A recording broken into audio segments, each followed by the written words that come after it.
Madaling araw noong October 30, 1986. Ang Rubidoux Industrial Area ay isang maikling distansya mula sa Riverside, California, malapit sa Agua Mansa Road at Market Street.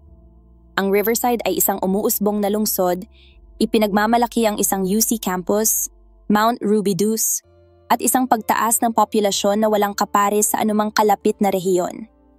Isang makapal na ulap ng smog ang bumabalot sa distrito at ang matapang na amoy mula sa mga lokal na pabrika ay isang bagay na ayaw ilarawan ng karamihan sa mga bumibisita. Habang nag-iikot ang isang lokal na lalaki sa mga lansangan upang mangolekta ng mga lata, napansin niya ang bangkay ng isang dalaga na nakasabit sa isang kanal. Nakadapa ang babae, punit-punit ang kanyang blouse at shorts, puno ng dugo at tanggal ang kanyang genital. Agad na ibinaba ng lalaki ang kanyang bag ng mga lata at tumakbo sa isang lokal na pabrika upang humingi ng tulong.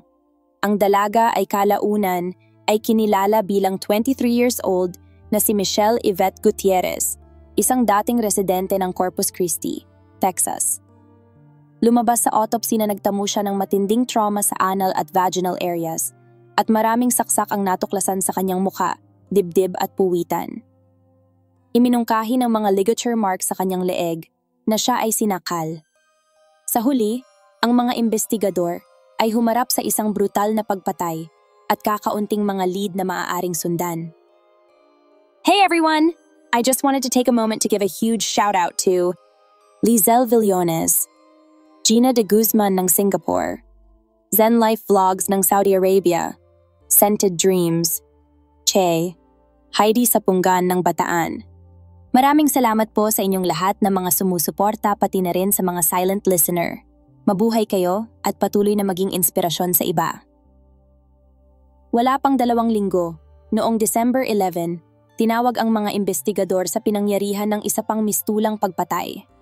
Ang biktima, na kalaunan ay kinilala bilang ang 24 years old na si Charlotte Jean Palmer, isang transient mula sa Anna, Illinois, ay natagpuan malapit sa Highway 74 sa Romuland. Ang pinangyarihan ay humigit kumulang 25 milya ang layo mula sa lugar ng pagpatay kay Gutierrez at hindi agad malinaw kung may kaugnayan ang dalawang pagkamatay. Bilang karagdagan, ang katawan ni Palmer ay naaagnas na ng husto, kaya hindi natukoy ng coroner ng county ang sanhi ng kamatayan. Noong January 1987, ang hubad at putol-putol na katawan ng 37 years old na si Linda Ann Ortega ay natagpuan sa kahabaan ng maruming kalsada sa Lake Elsinore. Ang biktima ay patay nang hindi bababa sa 3 araw at mataas na antas ng alcohol at cocaine ang natagpuan sa kanyang dugo. Nang maglaon, natuklasan ng mga investigador na si Ortega, isang part-time na fast food worker, ay may record para sa droga at prostitusyon. Ngayon, may 3 katulad na kaso ng pagpatay ang mga investigador at ang ilan ay nagsisimula ng magtaka kung mayroon silang serial killer sa kanilang mga kamay. Nawala ang lahat ng pagdududa noong May 2, 1987 nang matuklasan ang bangkay ng 27 years old na si Martha Bess Young sa isang bangin malapit sa lugar ng pagpatay kay Ortega. Ang biktima, na nagmula sa Albuquerque, New Mexico, ay natagpuang hubot-hubad sa isang spread eagle na posisyon. Tulad ni Ortega, mayroon siyang record sa prostitusyon at mataas na antas ng droga ang natagpuan sa kanyang katawan. Nang maglaon, natukoy ng coroner ng county na siya ay patay na, humigit kumulang 3 linggo at namatay mula sa isang nakamamatay na dosis ng amphetamine habang siya ay sinasakal. Ang mga serial killer ay karaniwan sa California at ang mga investigador na humahawak ng mga kaso ng pagpatay sa mga prostitute ay pamilyar sa mga pangalan tulad ni na William Bonin, Leonard Lake, Charles Eng, at ang kilalang Zodiac. Alam din nila na ang isang serial killer ay may hindi mapawing uhaw para sa pagpatay at ang tanging paraan upang wakasan ang pagpaslang ay ang alisin siya sa mga lansangan. Ayon sa ang Riverside Killer ni Christine Kears, isang malaking task force ang mabilis na binuo upang tugunan ang kaso. Ang task force ay pinamumunuan ng mga matataas na opisyal tulad ni na Riverside Police Chief Linford L. Richardson, Sheriff's Lieutenant Al Hearn, at iba pa. Binubuo ito ng 14 na detective, ang pinakamalaking grupo ng mga tagapagpatupad ng batas na natipon sa county na nagpapakita ng malaking pagsisikap na mahuli ang kriminal. Mukhang batid ng killer ang mga pagsisikap ng mga pulis na mahuli siya. Dahil dito, maaaring tumigil siya sa pagpatay ng ilang panahon o humanap ng bagong lugar para itapon ang kanyang mga biktima na nananatiling hindi natutuklasan hanggang ngayon. Gayunpaman, noong 1989, 2 taon mula sa kanyang huling kilalang pagpatay, muling nanakit ang mamamatay tao. Noong January 27, 1989, ang bangkay ng 37 years old na si Linda May Ruiz, isang kilalang prostitute, ay natagpuan sa dalampasigan ng Lake Elsinore.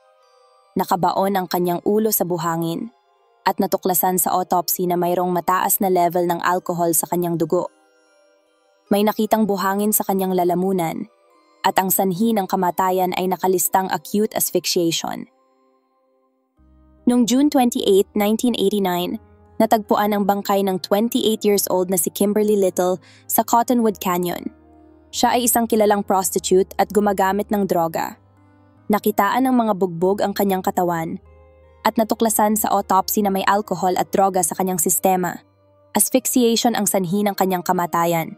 Bagamat nakakabahala ang isa na namang pagpatay, natuwa ang task force dahil may nakitang mga balahibo at hibla sa katawan ni Little na hindi sa kanya. Maaaring makatulong ang mga ebidensyang ito sa pagtukoy sa pumatay kung may mahuhuli silang suspek. Matapos ang pagpatay kay Kimberly Little, nagsimula ng mag-imbestiga ang mga lokal na pahayagan tungkol sa mga pagpatay. Di nagtagal, dumagsa na rin sa Riverside ang mga reporter mula sa ibang lugar. Tinawag ang mamamatay tao na the Riverside Prostitute Killer or the Lake Elsinore Killer. Nagsagawa si Captain Bill Reynolds ng ilang press conference para pakalmahin ang publiko at tiniyak na ginagawa nila ang lahat para mahuli ang salarin. Noong November 11, 1989, natagpuan ang bangkay ng 36 years old na si Judy Lynn Angel malapit sa Temescal Canyon Road. Si Angel ay may mga record ng pag-aresto para sa prostitusyon at droga. Lumabas sa autopsy na may mga malalalim na sugat sa kamay ang biktima, na indikasyon na tinangka niyang ipagtanggol ang sarili.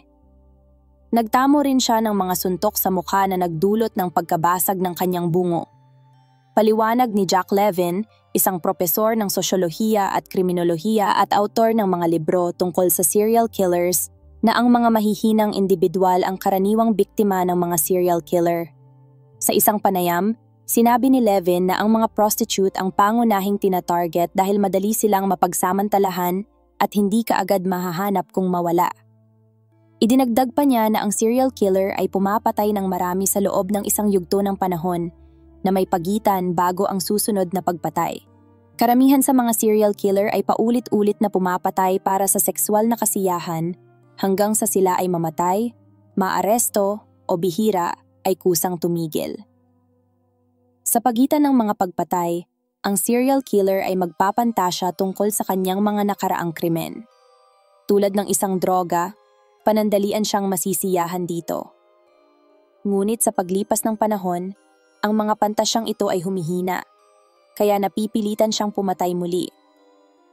Kadalasan, ang mga pagpatay ay nagiging mas brutal at ang pagitan ng mga ito ay umiikli.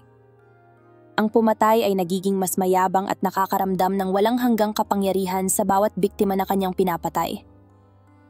Noong December 13, 1989, isang buwan matapos matagpuan ang labi ni Judy Lynn Angel, natagpuan naman ang bangkay ng 23 years old na si Christina Leal sa Quail Valley. Hindi tulad ng mga naunang biktima, nakadamit siya ng maayos at tila hindi pinahirapan bago pinatay. Si Christina, na taga Perris, California, ay may mga record ng pag-aresto dahil sa droga at prostitusyon. Nakakita ang mga investigador ng mga bakas ng gulong sa crime scene at kinuhanan ito ng mga impresyon para magamit sa paghahambing sa sasakyan ng mga posibleng suspek.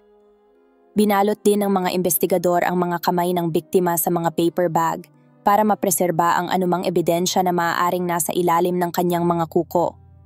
Sa lab, Susuriin ang katawan para sa mga buhok at hibla na maaaring magbigay ng clue sa pagkatao ng pumatay.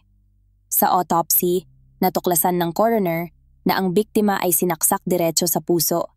Dahil nakadamit ang biktima, hindi agad nakita ang saksak, kaya malamang binihisan siya ng pumatay pagkatapos patayin.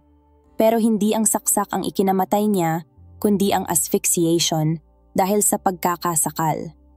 May mga balahibo at hibla na nakuha sa katawan na kapareho ng mga natagpuan kay Kimberly Little.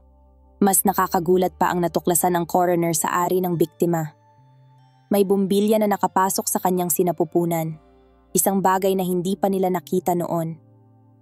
Palala ng palala ang krimen ng mamamatay tao. Mas nagiging brutal ang mga pagpatay at mas paikli ng paikli ang panahon sa pagitan ng mga ito. Tiyak na papatay muli siya. Pero kung walang suspect na matutunton, mahirap malaman kung saan siya hahanapin. Noong umaga ng January 18, 1990, ipinatawag ang mga investigador sa silangan ng Intersection 15 sa Lake Elsinore. Mas maaga noong umagang iyon, aksidenteng natisod ng isang jogger ang kalahating hubad na katawan ng isang babae, na kinilala ng mga investigador bilang isang 24 years old na prostitute na nagngangalang Darla Jane Ferguson. Namatay ang biktima dahil sa pagkakasakal, na napakatindi na halos makagat niya ang sariling dila. Tulad ng nakaraang crime scene, nakahanap ang mga investigador ng mga gulong at gumawa ng mga paghahambing na kalaunan ay naitugma sa iba. Wala pang isang buwan, noong February 8, 1990, natuklasan ng mga magsasaka na nagtatrabaho sa isang taniman sa Highgrove ang hubad na katawan ng 35 years old na si Carol Lynn Miller. Isang kilalang prostitute at adik sa droga, si Carol ay nawala isang buwan bago nito. Ang sanhi ng kamatayan ay saksak sa dibdib at asphyxiation. Napansin din ng coroner ang isang sugat malapit sa kanang nipple ni Carol. Nadiskubre ang mga pubic hair sa biktima na kalaunan ay itinugma sa mga nakatala mula sa mga nakaraang pagpatay. Ayon sa Cat and Mouse, Mind Games with a Serial Killer ni Brian Allen Lane, 8 buwan bago tinawag ang mga investigador sa pinangyarihan ng isa pang kakilakilabot na pagpatay.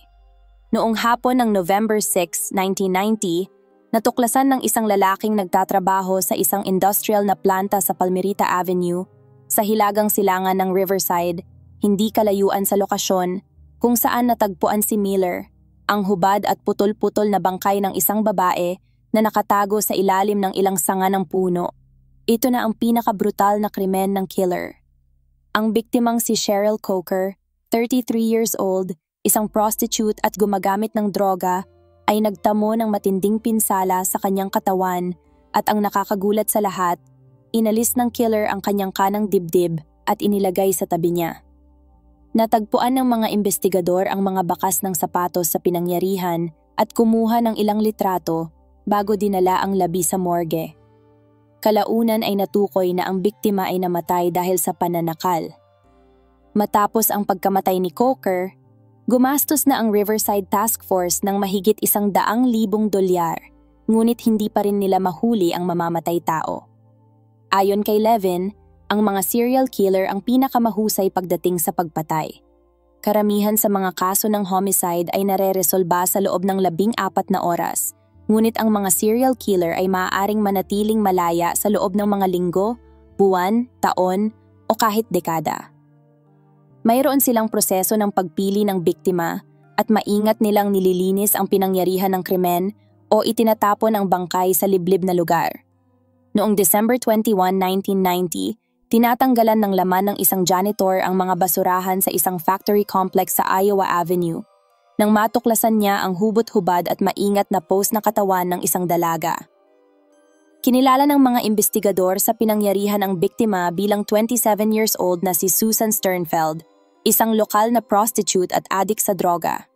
Walang nakitang ebidensya ng mutilation sa mga labi ng biktima at kalaunan ay natukoy ng county coroner na siya ay namatay dahil sa pananakal.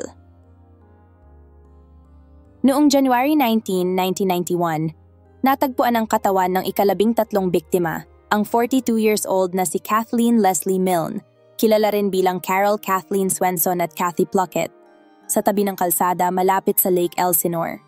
Base sa autopsy, nawalan siya ng malay dahil sa mga suntok sa ulo bago sinakal. Wala pang 20 oras siyang patay nang matagpuan.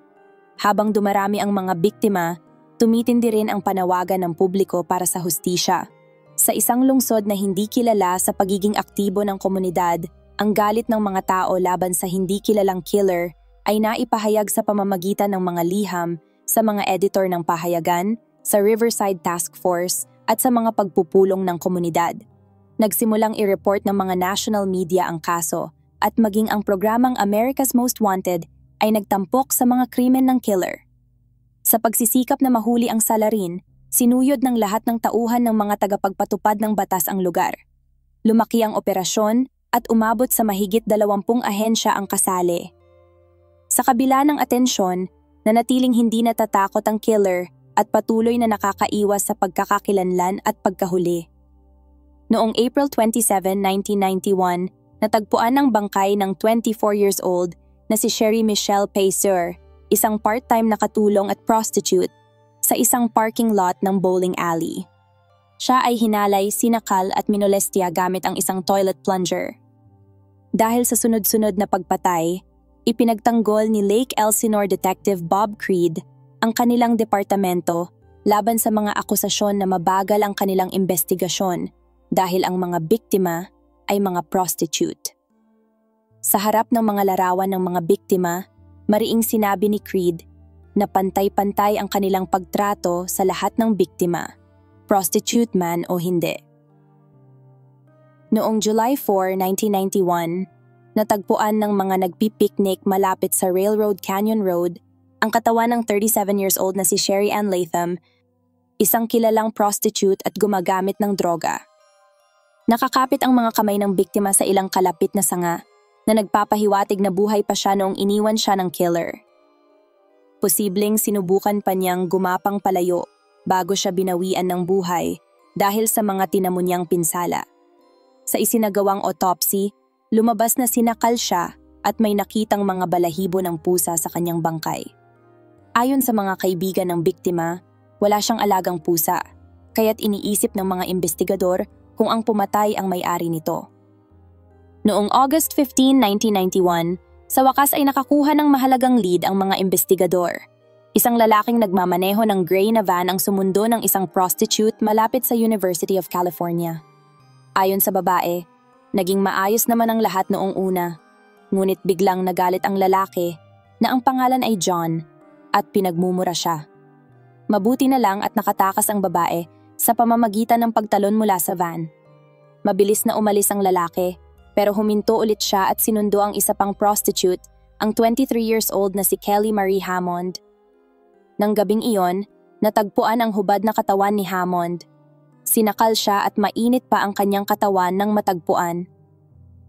Ang babaeng nakatakas sa mamamatay tao ay nakatulong sa mga investigador na makabuo ng composite sketch ng suspect at ng kanyang sasakyan.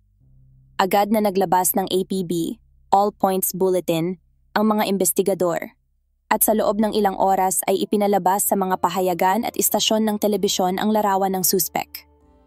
Noong September 13, 1991, natagpuan ng isang construction worker ang bangkay ng 30 years old na si Catherine McDonald, isang kilalang gumagamit ng droga at prostitute, malapit sa isang construction site sa Tuscany Hills. Sa unang tingin, inakala ng mga investigador na walang kaugnayan ang pagpatay na ito sa mga nauna dahil si McDonald ay African-American, samantalang ang mga naunang biktima ay pawang Caucasian.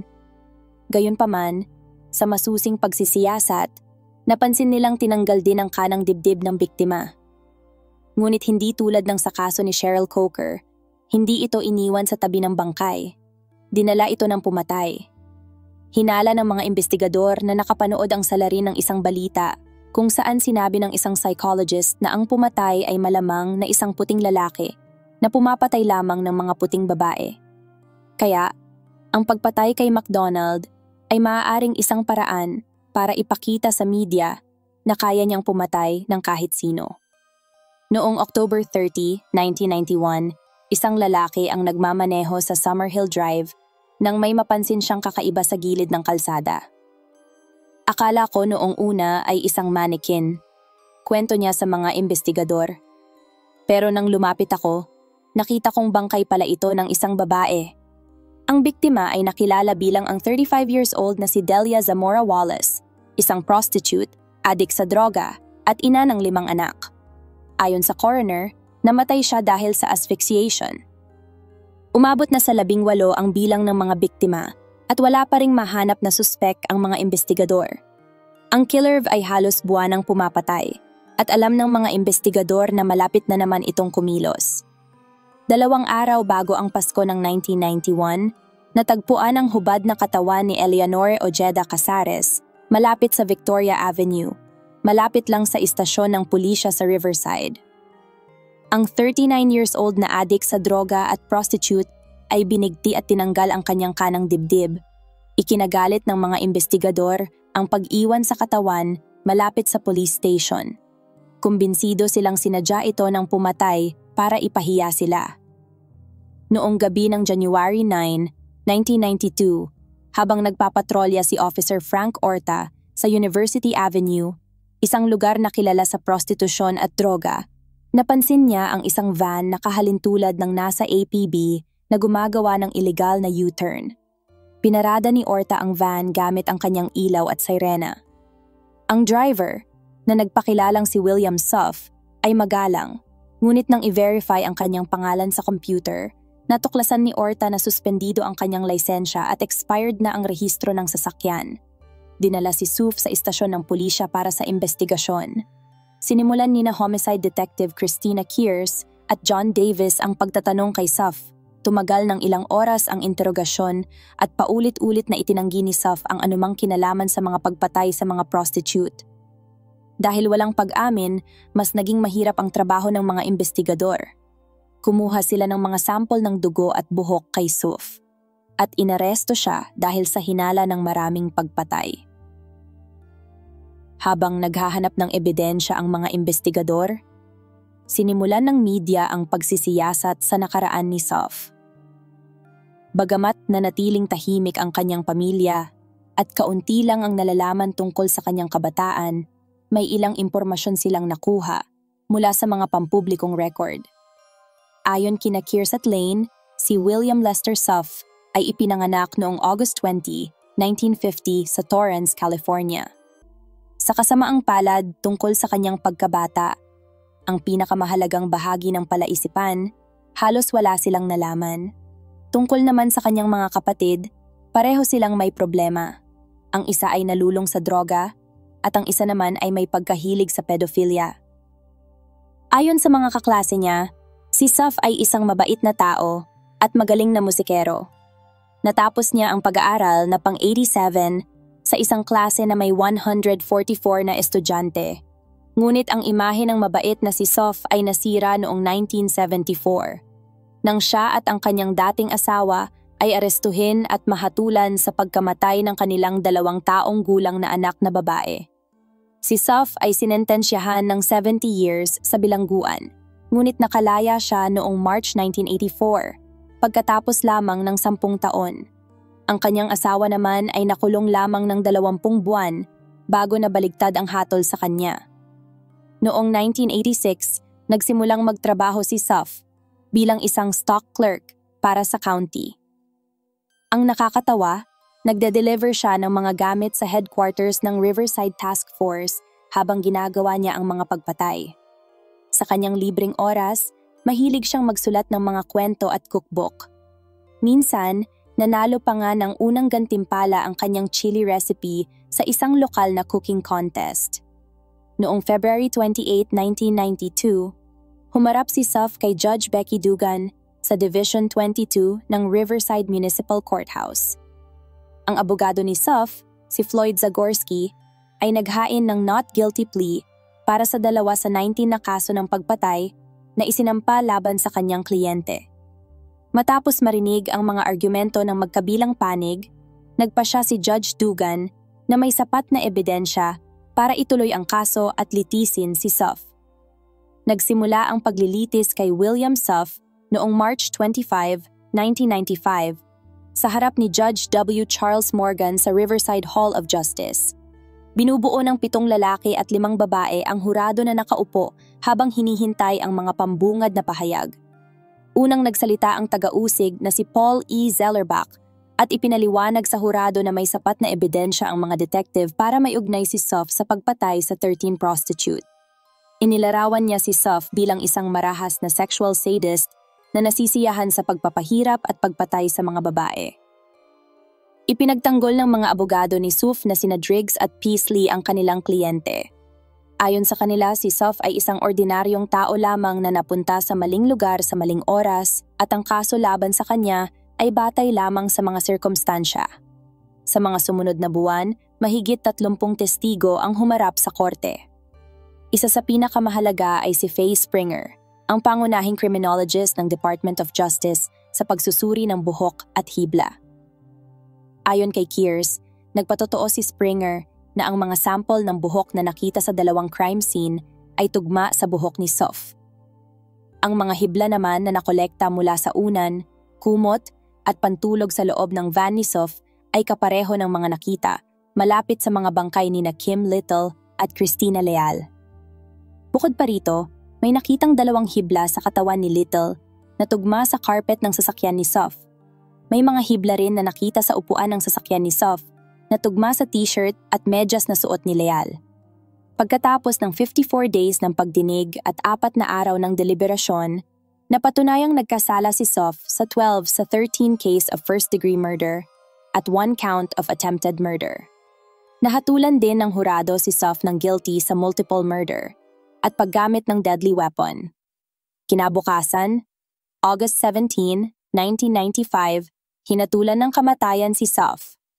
Nitong August 2024, ipinahayag ng Los Angeles County Sheriff's Department na si Sof ay may kaugnayan sa pagpatay sa 19 years old na si Kathy Ann Small, isang residente ng Lake Elsinore, na ang bangkay ay natagpuan sa South Pasadena noong 1986. Kasalukuyang naghahanap ang mga pulis ng isa pang suspek na pinaniniwala ang kasabwat niya sa krimen. Sa kasalukuyan, nakakulong si William Sof sa death row sa San Quentin Prison habang naghihintay ng kanyang parusa. Patuloy niyang iginiit ang kanyang kawalang kasalanan at sinasabing ginawa siyang scapegoat ng mga pulis. May mga balita na ginamit niya ang 2 dibdib ng kanyang mga biktima sa mga lutuin niyang chili para sa taunang picnic ng mga empleyado ng Riverside County, ngunit hindi pa ito nakukumpirma.